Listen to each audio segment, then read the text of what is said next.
The first apartment I ever owned versus rented was on Jane Street in the far West Village in Manhattan. It was this really cute one-bedroom on the ground floor, almost at the Hudson River, in a decent-sized co-op with a part-time doorman. Very New York. Across the hall from me, in a much bigger, modern duplex, was Susan and Mark, a really friendly couple on their second or third marriage, I can't remember, but I was over there all the time, drinking wine with Susan, who was a psychotherapist and was a hoot.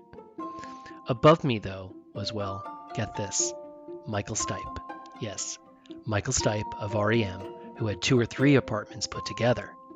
In the building at co-op meetings, they called him the musician. I only met Michael Stipe once during a rainstorm, standing outside the building having a smoke. Other than having a dog, smoking back then was probably the best way to meet a stranger. Now I love REM. My friends Adam and Peter are mega fans, but I'm no musician. I have absolutely no musical talent. Sure, I played piano as a kid, I tried guitar for like a week, but I didn't really have the hang of it, the discipline, or the talent. Even more so, I cannot sing, and if I try to, it's painful. But I like music. I do.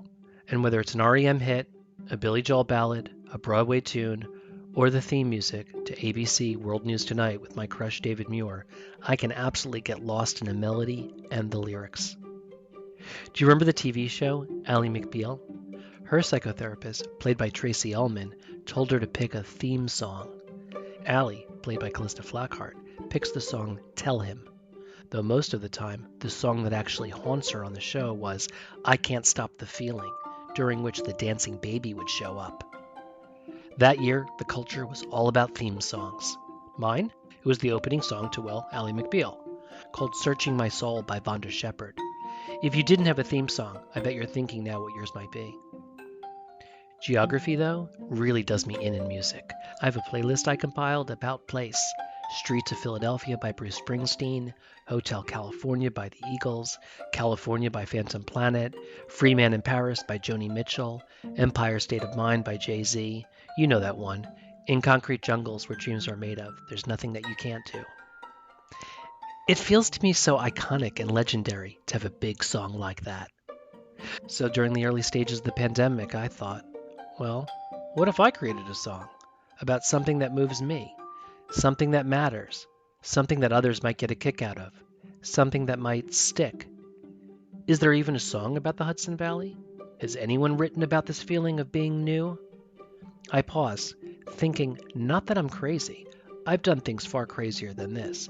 I have time and I have energy. What I thought was, I actually have no idea how to create and market a song. I'm going to need help. I got help, and we created a song. No, not a jingle. A song, an anthem. We bottled the spirit of Cidiot, and just like that, we made a song.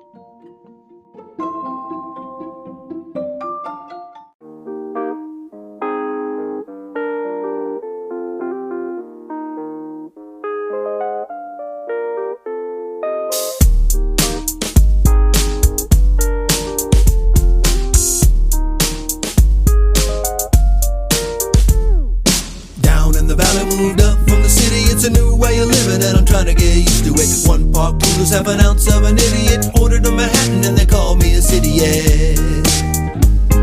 At first I hurt my feelings, but it's kinda got a ring to it. When you move to the country, they can tell when you're new to it. I'm looking at a place, but I'm trying to keep fitting in. It takes too long to be a local, so for now I'm a Cidiot. I packed up my 900 square foot apartment. Got me an acre with some goats near an orchard. Thought to myself, where's the nearest charging station? So I bought solar panels for a barn renovation. It's crazy. I just moved 100 miles north from the city that raised me. For fresh air, more space, and less complication. I'd do it all again without any hesitation.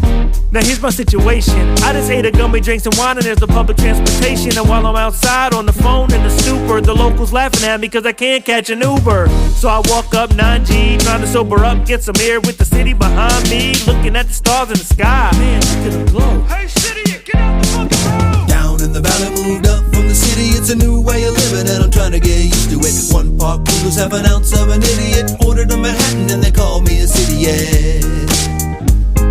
At first I hurt my feelings, but it's kinda got a ring to it.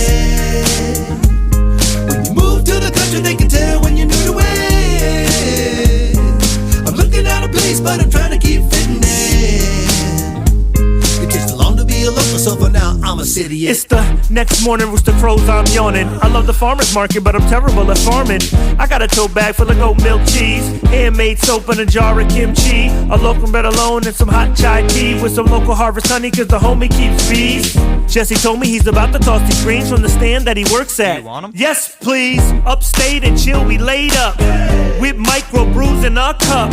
Weekenders came and stayed up, cause the traffic to the city on a Sunday really sucks. And I'm trying to convince them that this is better living. Took some time to pay my dues, but now I'm starting to fit in. I can show you around, it can change your life. Hey bro, I'm only trying to stay tonight. So I told him, make a right at the traffic light. There's only one of them in this town. A quiet night for a social light, when the only bar shut it down at 8:45.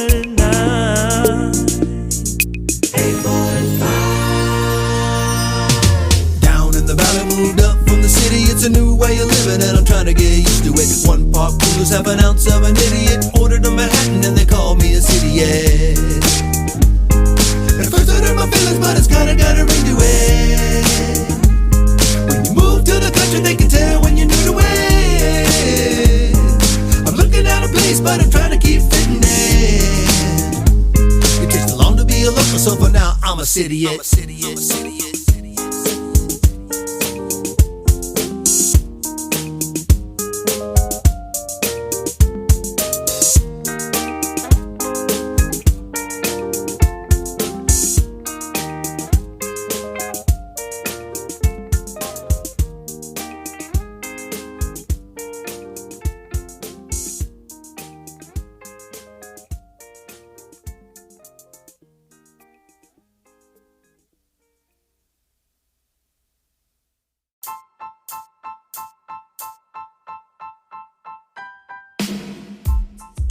I'm Matt Zucker, and this is Cidiot.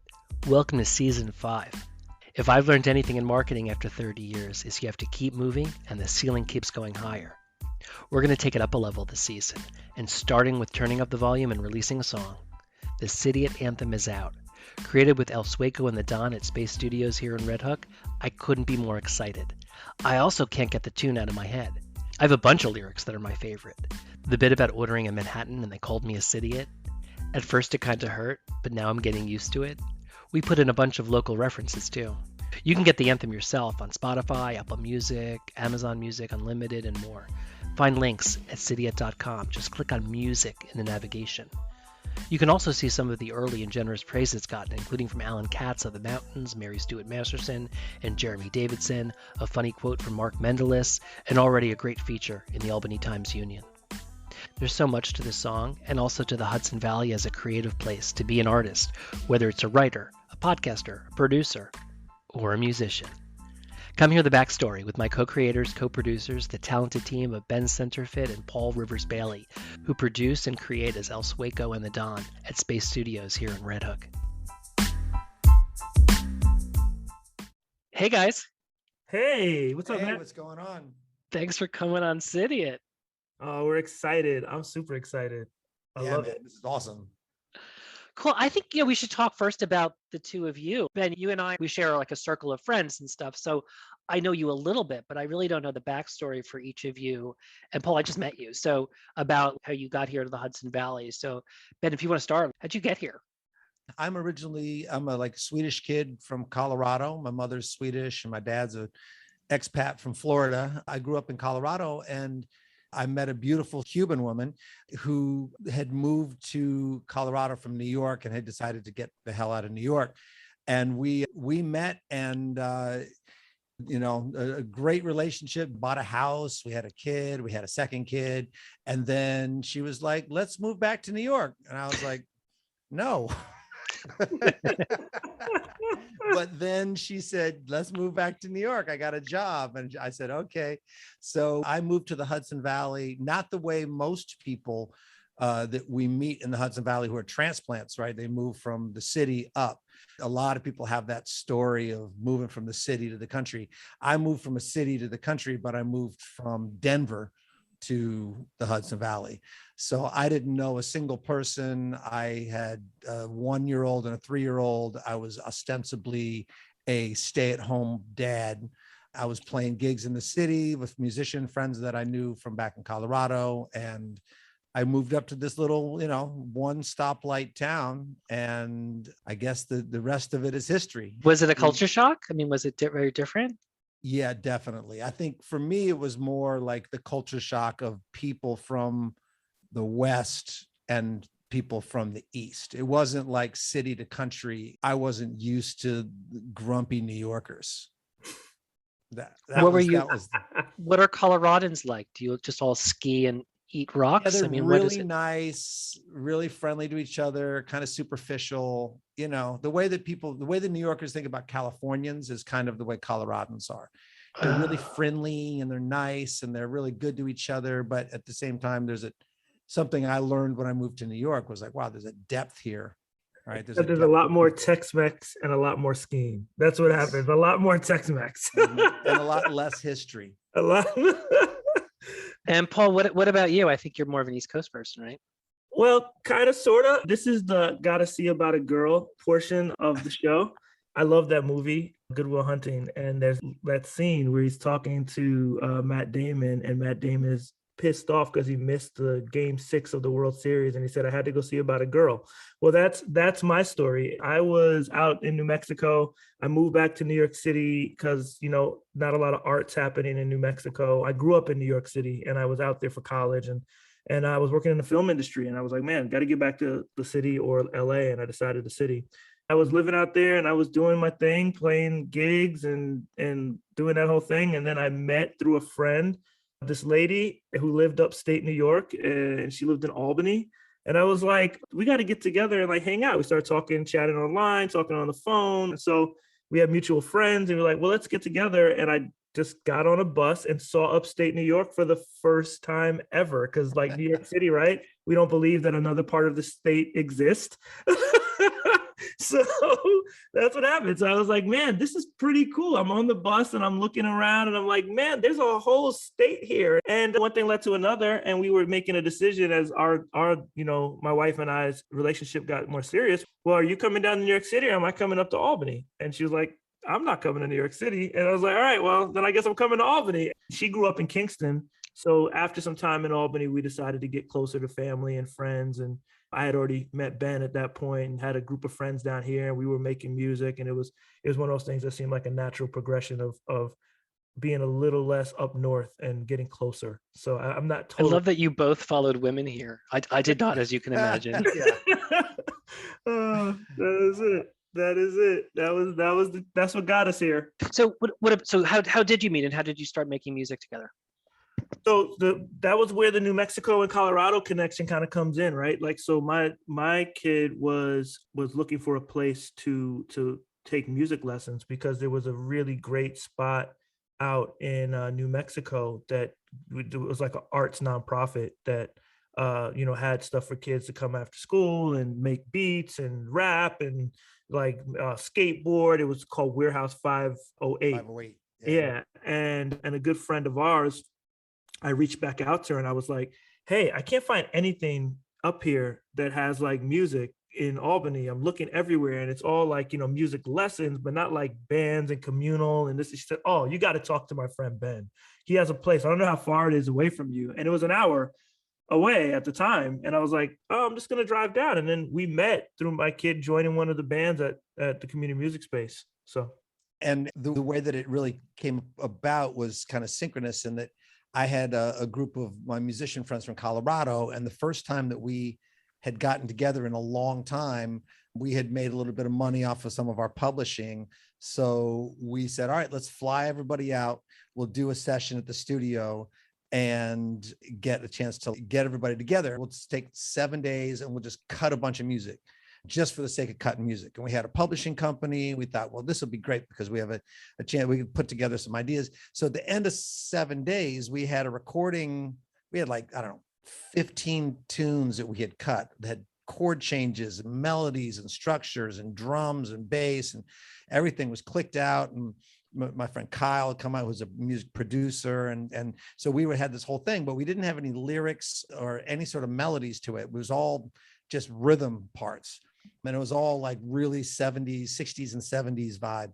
And so I meet Paul, he comes down and I was like, he's like, yeah, I'm a songwriter. And I think at some point I played you a piece of music and you're like, this is great. I want to write over it. And so then he started writing lyrics. And so you came down for one day at the studio and laid down vocals and lyrics over 3 tracks. And my jaw was like just dropping. I was, whoa, this guy's got skills. So we got into the studio, and that was kind of how we started. I think the best part about that is that everybody went home.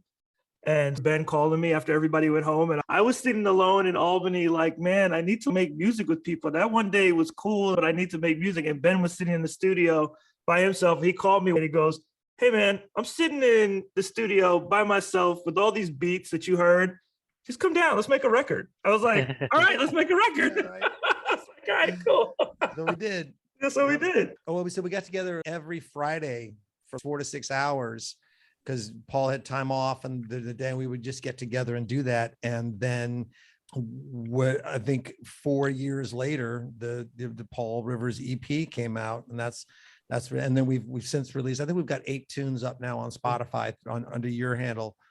So there's a Love Electric that was all produced by Ben and a lot of the guys playing that during that session. And all the music came out of that space, except for one song, which was a song I wrote with Elliot Wolf, who since passed away, that wrote Straight Up Now Tell Me and Cold Hearted for Paula Abdul and a lot of other pop songs. I brought that record and Ben like reproduced it and basically like stripped it all the way down except for the melody and the lyrics I had and rebuilt it back up.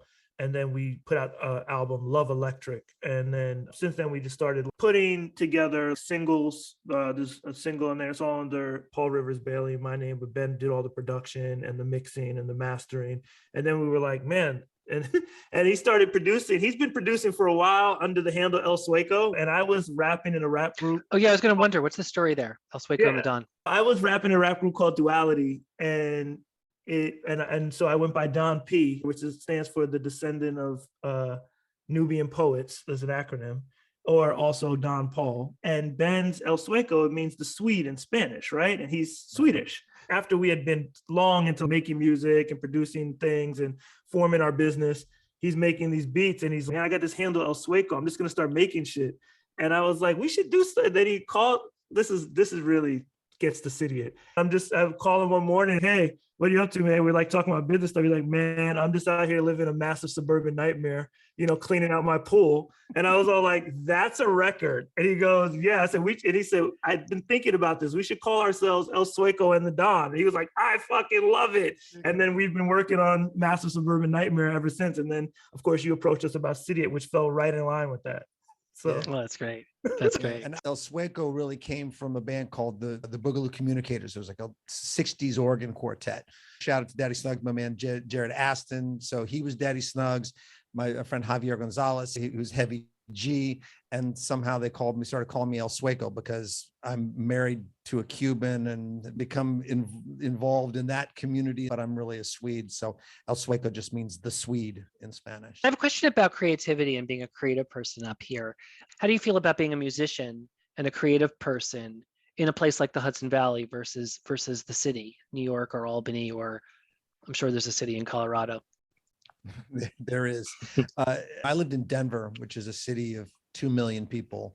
And I think I knew probably 70% of the musicians that lived in Denver. Oh. Right. So when I moved up to the Hudson Valley, I thought, well, there's not going to be any musicians up here.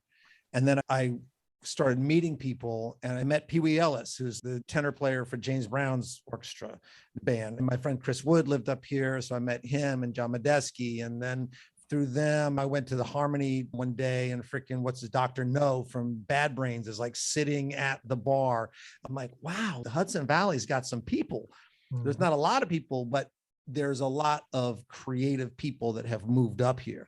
And so my experience has been that even though we're living in a very small community, lots of little small communities, there's a high incident of musicians and painters and writers and poets. So I met a lot more people. I met a lot of authors. I didn't know any authors living in Denver. I met people of all different applications here. And I think that that's what's really been special is like that there's just people who do everything. Matt, you know this of the people that we hang out, that we all know together. There's just people that do incredible things. So I really like the funkiness and the uniqueness of smaller towns that still have artists that have connection to it. And like, we're a stone's throw away from New York City. You can be there in no time. You can be an artist anywhere. But I really feel like open space has always served me better as an artist than the city. So my brother-in-law suggested I ask a signature question of every guest, and that is, where is your favorite place in the Hudson Valley? Maybe there's a place specific to music or art that you might want to point us to. I mean, this is not a shameless plug. Right before the pandemic, Space Studios and community music space, there's so many artistic people coming in and out of there. It's one of the places where I first was introduced to the band, but I think all the artists connected to, including the young artists, I'm really passionate about process and artistic process before like thinking about output. It's such a cool intergenerational conversation that's happening with music. Just reconnecting and going back to the studio makes me feel really, really inspired. And your studio is in a funky place too. It's in the old chocolate factory in Red Hook. So it's like a warehouse type feel. Mm-hmm. So it does feel kind of cool. Yeah, there's the step dancing school downstairs, and there's the soap woman who moved up from Brooklyn, and there's artists, and there's the Chicken Hawk Racing, which makes like heating elements for tires. It's just, is that the name of it? Chicken Hog Racing? Yeah. Chicken Hawk Racing. And that dude who runs Chicken Hawk Racing is like an 8-time world champion motorcycle rider. 8-time. He's a legend in the world that he works in. If I had to pick a Hudson Valley place, I would say the Shokan Reservoir. I really love that spot. And I really love walking up there and like looking out at the water and thinking, this is some beautiful water, and all of it's going to New York City for drink our water. It's just a beautiful scene, like to walk up there or bike up there. And if you miss seeing New York City cops, right? That's true. You can go to the Shokan Reservoir. You can see the New York City police force in effect, making sure that nobody pees in the water, right? I don't miss those guys, but I do that. But they're there. They're there. They're there. I got to give a couple shouts out. One of them is our friend Francesco Buttoni, who runs Giobata. He used to run Mercato in Red Hook. And if you hang out enough driving around, you'll see him driving around the Hudson Valley. So you just always, I know he's tried to run me over several times. Oh, he will try to run you over if he sees you. Yeah. And so I go to Adams, and he'll just be there with a sack of chicken livers and gizzards that he's going to make stock with, which is another amazing spot in the Hudson Valley. But he just walks into the meat shop and orders people around. One day I was there in line with him, and I was like, oh, I forgot to get ice. He's like, don't worry about it. He just grabs ice out of the thing after we paid for it and walks out. And I was like, dude, we got to pay for that. He's like, don't worry, I'll pay for it. And then he went back the next day and, hey, we got some ice, and that gave them some money. That's the sort of thing that exists around here that's really cool, is that kind of camaraderie and relationships. You make deep relationships with people that you can trust that they're going to be there and that you're for you, and you'll be there for them. So let's talk about the song. I mean, it won't surprise you, this is the first song I've ever created. What an innovative idea, though, man. Like, you know how many people have been like, you created a song for a podcast, not like a theme. It's like, no, this is an actual song that's being released, not like. Yeah, my husband thinks I'm crazy. He's like, you're going to do what? I'm like, yeah, I want to do this. I think it's such a smart idea. It was after we got done with the song, and people going, wait, you wrote a song for a podcast? Like, yeah, like a jingle? No, not really a jingle. Like, not a jingle. Everyone thinks it's a jingle. It's a real song. And they're like, and what are you going to do with it? I'm like, well, we're going to release it. It's remarkable. It's really a cross marketing genius moment that you had. When you came to me, I'm always like, of course, like, yes, let's write a song. You said like, yes pretty quickly.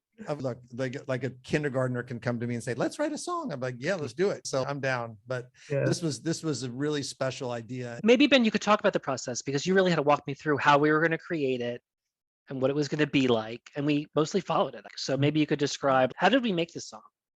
You and I met and we had a conversation about this. And I said, all right, well, let's do a brainstorming session. I knew with Paul, because Paul and I, are just intertwined musically. And then our friend, Zach Walker Kahn, who is a teacher here at the studio, who's also like super awesome and has great.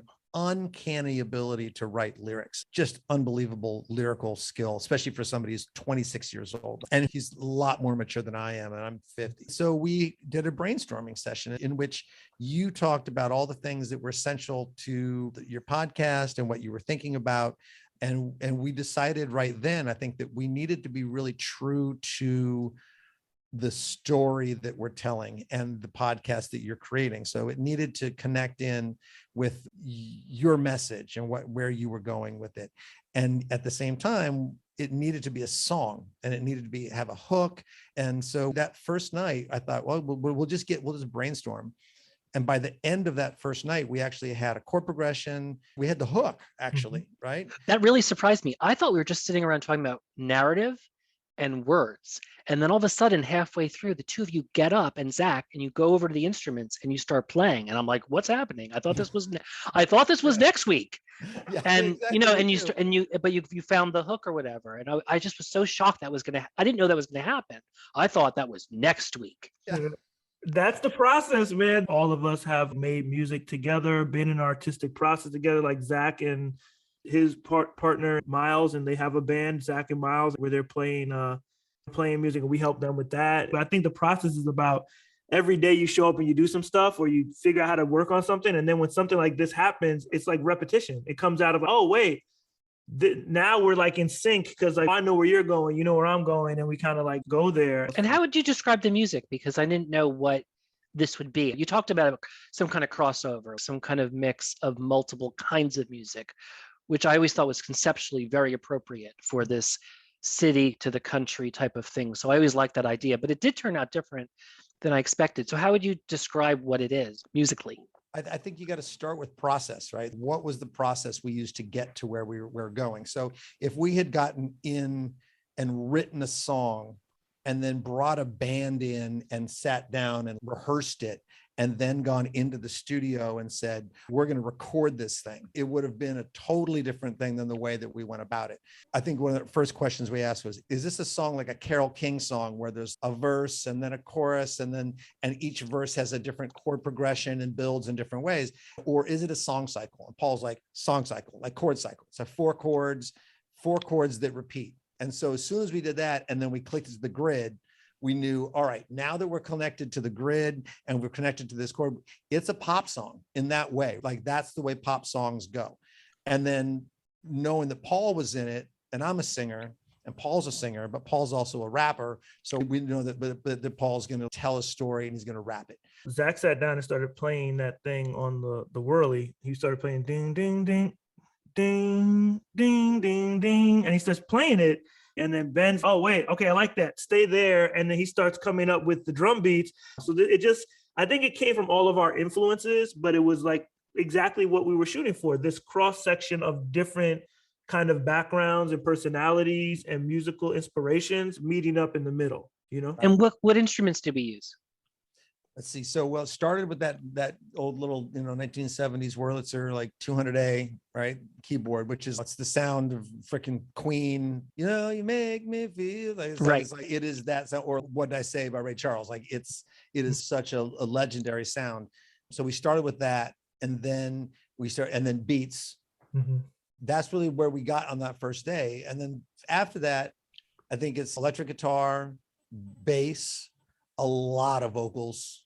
Even the chorus, I think, is 8 or 9 layers. There's 3 Pauls, 3 me's. There's ad libs for people that are like us making voices for other people. There's all kinds of vocals. Yeah. And even our friend Jesse, who works at Middle Early Stands, Paul raps about it. What's the line, Paul? It's like, it goes, Jesse told me he's about to dump these greens from the stand that he works at. And then we actually had him come in and say, do you want them? And that's what's so great about writing like this is these stories are very close to real stories. Oh, yeah. You know what I mean? I love how funny it is, how real it is. For me as a writer, I was the most comfortable with the lyrics. I didn't know you guys would be as funny as you are. So that was great. But I at least I knew that was a thing I could almost control. The music was so beyond me and so uncomfortable for me and so exciting because it was so unknown. I didn't know what was going to happen next. Well, So one maybe line talk. that didn't pick it up in the song that you kicked off that made me start thinking in that direction was "I miss my super." That's good stuff. It didn't make it into the song, but it was like actually that can happen where like something inspires you to be like, oh wow, that's a train of thought. Let me follow that train of thought, and that got me to packed up my 900 square foot apartment, which is, as many people have said, that's a pretty nice size apartment in New York City. But the point is, Ben, do you have a favorite lyric? My favorite lyric that I sang actually was, man, I'm only trying to stay tonight, which is like, I'm like speaking from the perspective of the weekenders that came up because the traffic to the city on a Sunday really sucks. I love that line. Yes. And then when Paul starts shouting out Bread Alone, which is a great local bread company. Yeah, the local references are really fun. What are our local references? Bread Alone. we got Bread Alone, we got Hamilton and Adams, 9G. got 9G. 9G. You got the B, the local Harvest Honey is another local company. And the other thing that I think that is local that we didn't realize until Ben brought it to my attention was that when we did the Everything Closes Down at 8:45, and then we go 8:45, like 8:45 is the area code for the Hudson Valley. I didn't even realize that. Yeah. Like, holy crap. Neither Like, do we. neither do we. That's those things that just show up that you know that something's inspiring. You're being inspired and you're just a conduit, is when stuff like that happens. I'm really hoping that locally it really takes off as a badge of pride, like something special, like about your town, your region, your place. I'm also hoping it has some national relevance to other people in similar situations. I shared the song with my buddy Eric, who co-hosts this great podcast called The Cabin Cast, which is all about having a cabin in Wisconsin and stuff. And he really liked it. He thought it was really relevant to even a different dynamic, but it's a similar thing. So I'm really excited to see what happens. What do each of you hope happens after this? I just want ears on it, man. I just hope that people will hear it. I just think it's a great song. It was a great process. I love the writing of it. I love the story. I hope that it brings energy and momentum to the work that you're doing. I don't have any illusions about where the music industry is and who's listening to what these days. I know that there's a whole bunch of goop out there, but I'm just hoping that people hear it and that people appreciate the message and that there's some universality to it. You know, longtime musicians, you start to realize in any art, you start realizing, hey, expectations can kind of take the joy out of the process. So you try to not have too many expectations. That being said, I really hope that it does. The intention was to bring people together and to poke fun at ourselves. Hey, let's not take ourselves so seriously. I'm talking about rolling around with a tote bag and the homie giving me like stuff from the farmer's market. And we're singing about bars closing that early in a one traffic light town. I hope that it gets people to laugh. I actually hope that we take some of the air out of the balloon and get some people to say, hey, let's just laugh about our life and let's enjoy our existence and let's be good to each other. And yeah, you may have a different political perspective or background, but we can have a moment to just freaking laugh, not take ourselves so seriously and keep it pushing. And that to me is an intention I think that we went into it with, and I hope that sees itself through. Me too. So what happens next for Sueco and The Don? We're gonna put out Cidiot. We're gonna let a lot of people know about it. And then we're going to be working on a record called Massive Suburban Nightmare, tentatively at this point. But it's going to I have more material for you. Yes, awesome. We've got plenty of material. We got a lot of stuff going on. I heard like Guru, who's Jay-Z's engineer, years ago talk about that hip hop needs to grow and evolve, and art needs to grow and evolve with the ages of the people who are making it, and that there isn't like a lot of music that's talking about what we're about to talk about on this record. Things of being in your early 40s and 50s, being a homeowner in the Hudson Valley and going to your job. One concept is homies on the internet, about using DIY stuff off YouTube to figure out how to fix your house. It sounds funny, but it is something that's relatable. It's going to be honest, and I think that'll be cool. And I think we're going to keep doing work out of Space Studios to evolve it being a place where people can work on process, work on their art, from the space of education to the space of services that we offer. And we also have some products that we'll put out, like beat packs and things like that, that'll let people be able to like also use tools, you know? Community music space it really has the education side, especially the brick and mortar education, right? That people show up. We have 100 kids and adults that show up every week. So what Space Studios is an opportunity for Paul and I to get back into the process of providing audio services, video services. Paul is a videographer and has worked in video pre and post production and screenwriting. So this is an opportunity for us to get back into that sort of thing. We're building a podcast room in the studio that we can be specifically for podcasting, and we've got 2 full studios so we can do editing and release, but the game has changed as far as studios go, right? People don't just go into big $1 million studios to record anymore. Very few people. I mean, look at Billie Eilish just making music in her bedroom. So we're really trying to make the studio like a collaborative spot for professionals as well as an educational side for kids. Thanks, Ben and Paul. So to be sure to get your copy of the song and tell me and us what you think, you can find it on Spotify, Apple, Amazon Music Unlimited, SoundCloud. Just search for Sueco and The Don. Or you can go to Cidiot.com and click on music, and you'll find the links there. And be sure to spot all the local references. We put in a lot. This season's already so big, but a lot more to come. Plus, I did that listener survey back in January, which gave me a great intel on what people want to hear. I'll share some of that in upcoming episodes and online. Be sure to subscribe to the newsletter at Cidiot.com. I'm finding Instagram is everyone's favorite channel, so while I'm keeping Twitter current with regional news and Facebook updated a little bit, I'm really focused on Cidiot.hv on Instagram and the email list for the juiciest stuff. Well, in addition to what you hear here. Thanks for coming back for a new season. I can't wait to share more of the Hudson Valley.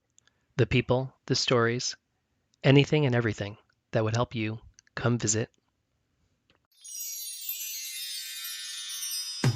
Down in the valley, moved up from the city. It's a new way of living and I'm trying to get used to it. 1 part noodles, half an ounce of an idiot. Ordered a Manhattan and they call me a Cidiot. At first I hurt my feelings, but it's kinda got a ring to it. When you move to the country, they can tell when you're new to it. I'm looking at a place, but I'm trying to keep fitting in. It takes too long to be a local, so for now I'm a Cidiot.